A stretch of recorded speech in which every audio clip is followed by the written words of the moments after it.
Физика сабағынан бүгінгі біздің өтетін тақырыбымыз электр заряды және оның өлшем бірлігі, өлшейтін аспаптар.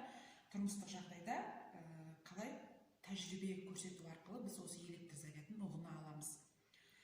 Сабаққа жалпы кішкентай мағлұмат беретін болсақ, осы кезге дейін біз заттың ішкі қасиетін масса өлшеп келді деп білдік.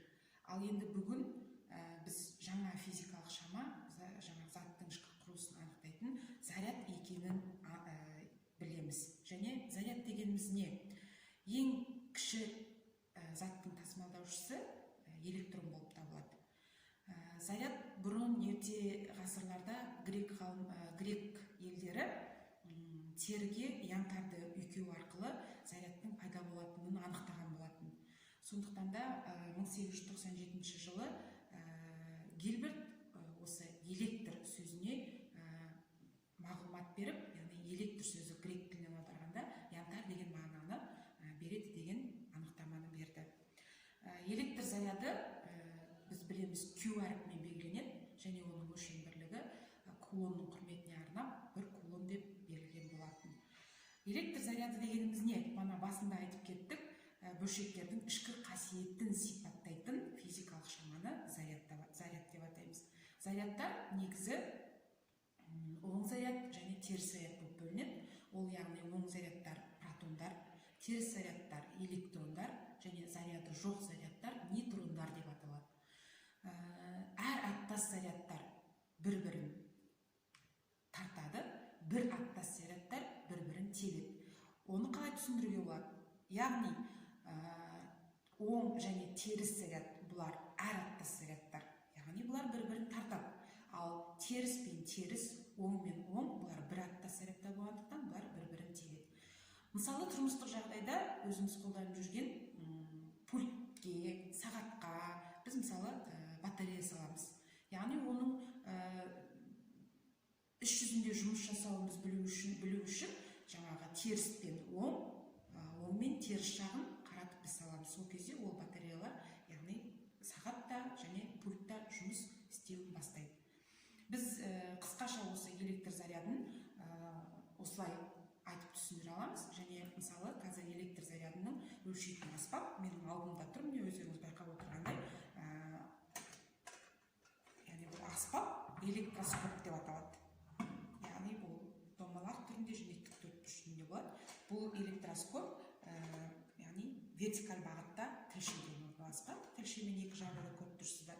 Мынау эбонит таяқшасы және султан таяқшалары. Біз мысалы қарапайым мысал келтіретін болсақ, өзіміз тұрмыс жағдайында және осыдан кішкене төмен сыныптарда оқып жүрген кезде қаламсапты, яғни шашымызға үйкеу арқылы ұсақ қағаздарды тарту арқылы біз электр зарядының бар екенін көз жеткізіп ойын ойнайтынбыз. Ол осы электр зарядына мысал бола алады. Ал қазір мысалы біз міне жібек матаны алып, эбонит таяқшасын үйкелеп, яғни бұрын айттым ғой бана грек адамдары, мысалы елдері жаңағы янтарды теріге үйкеу арқылы, тері мысалы жаңағы қазіргі біздің мына жібек матаға немесе синтетикалық матаға мысал болып тұр. Осы эбонит таяқшасын үйкеу арқылы, мына мысалы султан таяқшаларына тигізетін болсақ, міне электр заряды тартылып жатыр. Яғни тартылыс болып жатыр. Бұл дегеніміз не?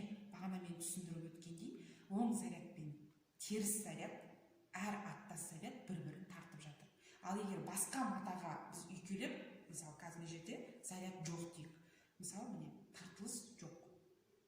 Яғни бұл теріс пен теріс заряд, немесе оң мен оң заряд бір-бірін теуіп жатыр. Сол сияқты тағы да міне жібек матаға тағы да біз таяқшаны үйкеу арқылы, мысалы міне электроскоптың қоятын болсақ, біз мысалы біздің тілшеміз көтеріледі. Өздеріңіз байқағандай. Және де мынау екінші қоятын болса, яғни бұл жерде бізде заряд пайда болды деген мағынаны білдіреді. Жалпы айта кететін осы, үйге сіздерге тапсырма, осы түсіндірген тақырып бойынша азғандай конспект жазып, бір 5 сұрақ бойынша тест құрастыруларыңызды өтініп сұраймыз. Назар